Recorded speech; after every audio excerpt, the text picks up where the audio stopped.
আজ কিন্তু হঠাৎ করে প্ল্যানিং হলো যে ছাদে রান্না বান্না করে ছাদে খাওয়া দাওয়া হবে। তো আমি সেই মতন চাদরটাও পেরে নিলাম। তো রাতের অন্ধকার যেহেতু ভিডিওর কোয়ালিটি কিন্তু একদমই ভালো হয়নি। তো যাই হোক, এখানে কিন্তু সমস্ত রেডি করে নেওয়ার পর কিন্তু রান্না বান্নাও শুরু হয়ে গিয়েছে।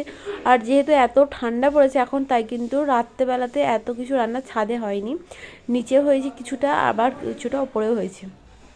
তো সাঁইথিয়া থেকে জেঠু জেঠিমা কৃষ্ণ মানে ভাই সবাই এসেছিলো। তো সেই মতো আয়োজন করে খাওয়া দাওয়া হয়ে গিয়েছিল। তো মেনুতে এসেছিলো খিচুড়ি, আলু ভাজা, বেগুন ভাজা আর চিকেন কষা। তো তারপরের দিন সকালে জেঠু জেঠিমাকে থাকার জন্য বললাম, তাও থাকলো না। যাই হোক, চলে গিয়েছে। থাকলেও আমরা সবাই মিলে ঘুরতে যেতাম। তো আজ আমরা 3জন মিলে ঘুরতে গিয়েছিলাম, মানে মা, বাবা, আমি। আর ভাই গিয়েছে ভাইদের স্যারদের সাথে ঘুরতে। তো ভাই আসবে না মানে আমাদের সঙ্গে, তো ভাইয়ের ফিরতে তো রাত হয়ে যাবে। তো ভাই তো রাতের দিকেই ফিরেছিল। তো আমরা চলে গিয়েছিলাম এখানকার আমাদের বাড়ির কাছাকাছি, মানে মৌলটি, যেটা খুবই কাছাকাছি। তো সেখানে গিয়ে কিন্তু ঘুরছিলাম, আর ঘোরার টাইমে দেখলাম এখানে ডালপুরি ভাসছে। তো গরম গরম আমরা সবাই মিলে একটু করে খেয়ে নিলাম। আর খেতেও কিন্তু খুবই সুন্দর ছিল। আগে কিন্তু এখানে এত মিষ্টির দোকান ছিল না, এখন তাও 2-3টে দেখলাম যে এখন মিষ্টি দোকান খুলেছে, কারণ এরা আগের বছর তো আমরা গিয়েছিলাম। তো নতুন খুলেছে, খুবই সুন্দর লাগলো টেস্ট।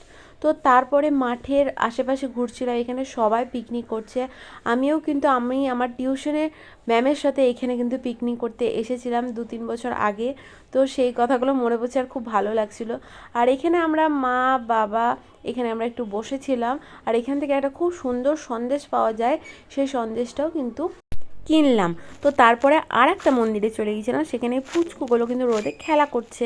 তো এবার আমরা চলে গিয়েছি একটা রেস্টুরেন্টে। তোমরা সবাই জানো আমরা বাড়ির কাছাকাছি একটা রেস্টুরেন্টে খাওয়া দাওয়া করতে ভালোবাসি, কারণ এখানকার টেস্ট কিন্তু খুবই সুন্দর থাকে।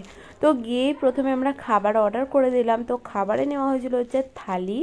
তো থালির সঙ্গে চিকেন দো পেঁয়াজা নেওয়া হয়েছিল, কারণ আগের দিন মানে 31st নাইটে যখন আমরা খেতে গিয়েছিলাম তখন চিকেন দো পেঁয়াজা কিন্তু খুবই সুন্দর লেগেছিলো। আর সাথে নেওয়া হয়েছিল হচ্ছে ধোসা। ধোসাটাও কিন্তু খুবই সুন্দর ছিল। আর এখানে কাঁচা লঙ্কা, স্যালাড, লেবু এসব তো দিয়েই ছিল। আর এখানে একটা লস্যি দিয়েছিল, লস্যির মানে খেতে খুব সুন্দর লাগছিলো, মিষ্টি ছিল, লস্যি ছিল। তো সব কিছু মিলেমিশে খুব সুন্দর লাগলো খেতে।